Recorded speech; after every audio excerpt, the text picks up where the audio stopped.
አንቺ እንኳን ፈጣሪ ብለውና የሆነ ነገር ብትሆኚ ለአባትሽ ነው ያለው የአባትሽን ኃላፊነት እኔ ወስዳለሁ ከሞሽም ሞትሽ እና ብቻ ይሄ ድራማ በነገራችን ላይ በጣም አስተማሪ ነው። ቆንጆ ድራማ ነው ማለት ነው። እንደኔ ቤተሰብና አንዳንድ ሰዎች አላችሁ እንዴ አማርኛ ድራማ ሲተረጎም መተርጎም ከባድ ነው እናውቃለን። ግን እኛም ስራ እየሰራን ነው፣ እነሱም እያስተዋወቅንላችሁ ነው በጎኑ ማለት ነው።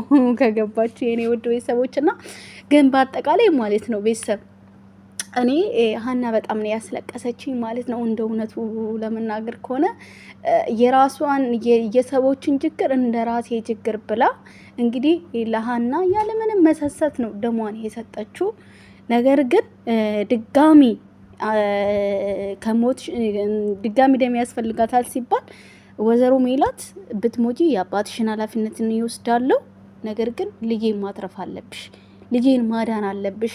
ምናሴ ነው እኔ በጣም የገረመኝ የደነቀኝ። በቃ እናትየውን አናግሮ እናትየው ከአቅሙ በላይ ስትሆንበት ዶክተሩን ነው እንግዲህ ሄዶ ያናገረው ማለት ነው። ዶክተሩን እንግዲህ እኔ የሌሎችን ቤት ሀዘን አድርጌ ቤታችን ደስታ እንዲሆን አልፈልግም።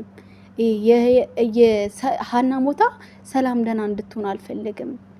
ስለዚህ ዶክተር እኔ ካንተ የበለጠ ባላቅም፣ ነገር ግን እባክህ እናቴ ሀና የህዋ ነች፣ የእናቴን ትእዛዝ ልትቀበል ትችላለች የህዋ ስለሆነች፣ ግን አንተ እንዳታደርገው እባክህን እያለ እንግዲህ ዶክተሩን እየለመነ ነበር። ሀኒዬ እንግዲህ የምታደርገው ነገር ግራ ስለገባት አባቷን ደውላ እንግዲህ እየተሰነባበተችው በሉት። እንግዲህ ግን ያው እግዚአብሔር ይመስገን በመጨረሻ ላይ ሰላም ነቅታለች።